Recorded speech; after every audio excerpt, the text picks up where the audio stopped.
Deep in the heart of the rainforest, an army awakens. Each one moves with purpose, scouts, workers, soldiers, perfectly in sync. This creature carries 50 times its own weight, driven by instinct and unity.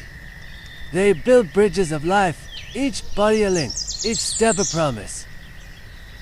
Even the storm cannot stop them. They move as one, beneath the forest's heartbeat. Below the surface lies a living city, tunnels, nurseries, and chambers of order. Here, the future is cared for by thousands of unseen hands. Guardians defend the nest, ready to fight 1,000 times their size. Without hesitation, strength isn't measured in muscle, it's measured in unity. Within moments, order returns. The colony never rests. At the heart of it all, the queen silent, yet her presence commands an empire. From the shadows below to the canopy above, their story threads to every leaf and drop of rain.